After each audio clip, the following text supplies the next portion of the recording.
From Anshei Sphard-Beth Emeth congregation, it's time to take 10 minutes for Torah with Rabbi Joel Finkelstein.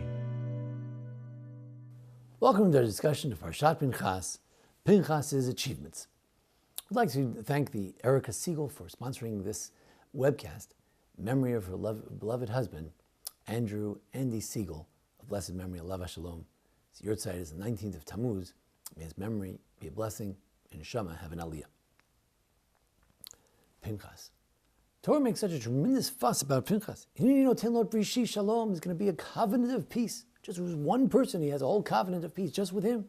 Usually covenants are reserved for heads of state, for David, for Abraham, for the Jewish people. But here, a covenant with Pinechas, and Brit Kunat Olam is going to be a Kohen forever. What does that even mean? What did Pinechas do? What was his great achievement? So we need to go back to last week's Parshat Balak. There the Jews begin to sin, commit acts of immorality. They're beginning to offer offerings to this god and the Baal Peor. And then Hashem is so mad. Vayichar Hashem b'Yisrael, God's anger flares up at the Jewish people. So now we have three plans as to what to do with these people. Plan A. Hashem says, take the heads of the people, the Rashei Ha'am, the Rosh, the leaders, the Hokautam, and you should destroy them. Does he mean to destroy the leaders? That plan A is to kill the leaders of Israel. The tribal leaders, the elders, the 70 elders, who knows? Why? Because they're responsible. And how could they not have allowed this to happen? Or, you have to read it sort of in a difficult way. Take the leaders and kill them. Who? Those who worshipped. And that's how most commentaries take it. You don't kill the leaders, you kill those who worship. Step B, Moshe giving the second interpretation, or Moshe understanding that God meant the first interpretation. God meant for the leaders to be killed, but Moshe, in his great mercy for them, says the Barbanel, said, look, I don't want you guys to be killed. Go out and do what you're supposed to do. Kill the sinners. And he told them, plan B, kill the sinners. Then comes plan C. Plan C is Pinechas, and we need to understand why it's so brilliant.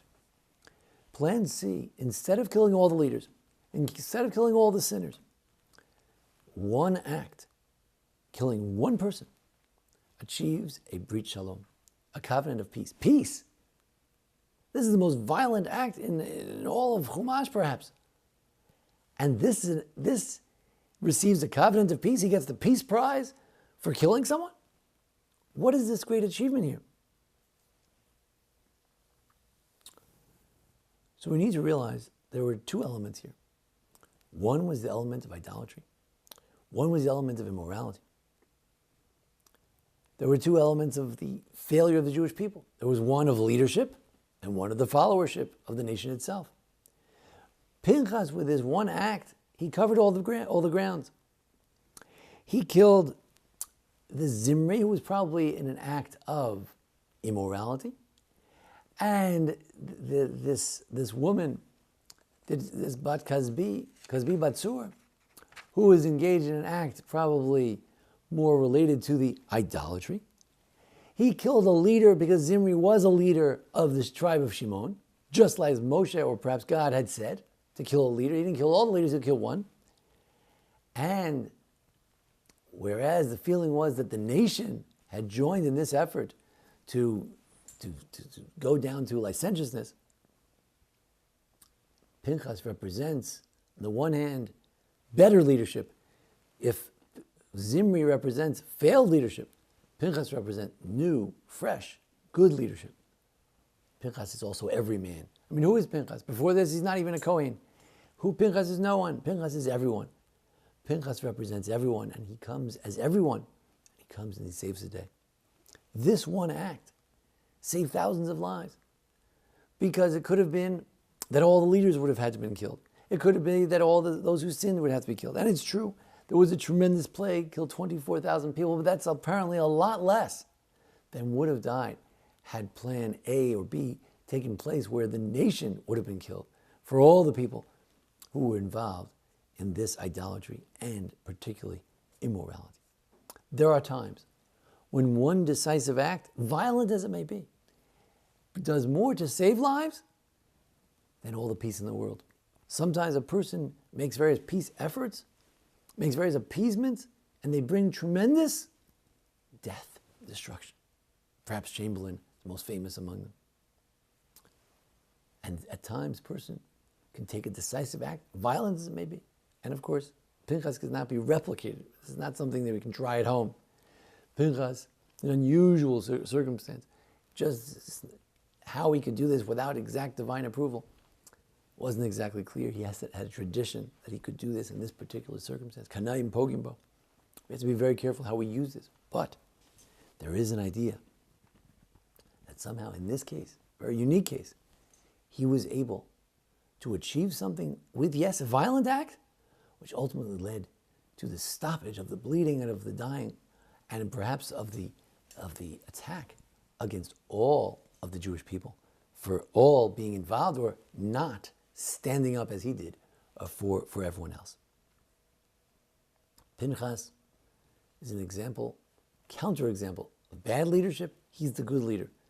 Pinechas is an example of, as opposed to the bystanders who were all guilty by the fact that they remained silent. And he's the antithesis of that. He's the bystander, the man on the street who does something about it, who takes action. And as a result, he brought tremendous peace. He saved a lot of lives. And that's why Pinechas is so fantastic. And that's why we start the parsha by Notin lo briti shalom. I'm going to give him a covenant of peace. The Beit HaMikdash is all about peace.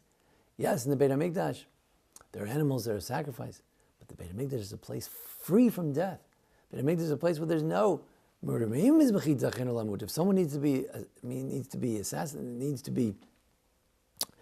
needs to be brought to trial, it needs to be executed, you take him away from the altar.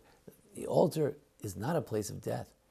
The high priest never went to a funeral since he became the high priest. The priests only go to a funeral of their closest relatives. The temple, as many have explained, is a place of pure life, affirmation of life. And the act of Pinechas was an act that saved many lives. And therefore he belongs as a Kohen in the temple of life, all about the saving of life. And that's why Judaism emphasizes Pikuach Nefesh, the highest value is the saving of life. And that's what Pinechas did. Pinechas, in a very strange way, through a violent act, saved the lives of Israel. Thank you for joining us here for the discussion of Pinechas. Join us each week for discussion of the Parsha and the various holidays. And again, thanks to Erica Siegel for sponsoring this webcast in memory of her husband, Andrew Sigel. Thank you. This has been 10 Minutes for Torah with Rabbi Joel Finkelstein. To learn more, visit asb.org.